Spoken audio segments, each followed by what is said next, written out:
شروع اللہ کے نام سے جو بڑا مہربان نہایت رحم کرنے والا ہے۔ ہمارے پیارے نبی صلی اللہ علیہ وآلہ وسلم صرف انسانوں کے لیے نہیں بلکہ تمام مخلوقات کے لیے ہی سراپا رحمت تھے۔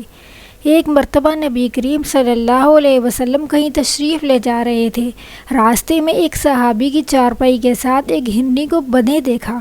اس ہرنی نے جب رسول اللہ کو دیکھا تو فریاد کرنے لگی اور نبی پاک سے کہنے لگی، میرے چھوٹے چھوٹے بچے ہیں، وہ بھوکے ہوں گے، آپ کا صحابی مجھے پکڑ کر لے آیا ہے، اگر آپ مجھے اجازت دیں تو میں انہیں دودھ پلا کر واپس آ جاؤں گی۔ نبی کریم صلی اللہ علیہ وسلم نے اسے کھول دیا اور واپس آنے کا کہہ کر جانے دیا اور خود اسی جگہ پر تشریف فرما ہو گئے۔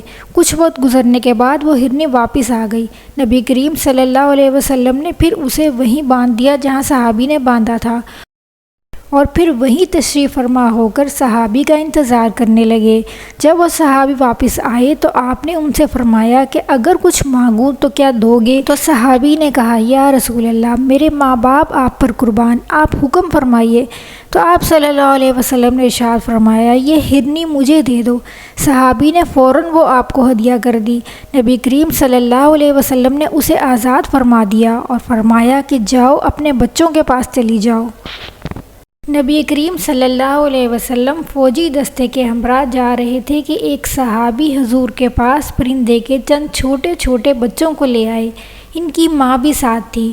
رسول اللہ نے پوچھا تو صحابی نے بتایا، میں نے ان بچوں کو ایک گھونسلے میں دیکھا، جو ہی میں ان کے قریب گیا ان کی ماں پرواز کر گئی۔ جب میں چلا تو ان کی ماں بھی میرے سر پر منڈلانے لگی۔ میں نے رومال کو زمین پر کھول کر رکھ دیا تو ماں بھی بچوں کے پاس آ گئی۔ میں نے اسے بھی بچوں کے ساتھ لپیٹ لیا، اب یہ آپ کے سامنے ہیں۔ تو نبی کریم نے صحابی کو حکم دیا کہ فوراً واپس جائے اور بچوں کو ان کی ماں سمیت گھونسلے میں واپس رکھ کر آئیں۔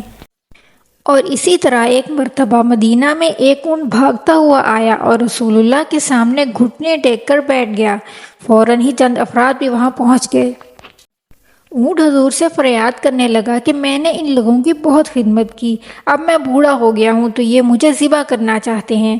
جو لوگ اونٹ کو پکڑنا چاہتے تھے حضور نے ان سے پوچھا تو انہوں نے کہا، حضور اونٹ بہت بوڑھا ہو گیا ہے، اب وہ کام نہیں کر سکتا، اس لیے ذبح کرنا چاہتے ہیں۔ تو نبی کریم صلی اللہ علیہ وسلم کو ان پر رحم آ گیا۔ آپ نے کہا، اسے چراگاہ میں چھوڑ دو، اس نے طویل عرصہ تک تمہاری خدمت کی ہے۔ وہ لوگ متفق ہو گئے اور اونٹ کو لے کر واپس چلے گئے۔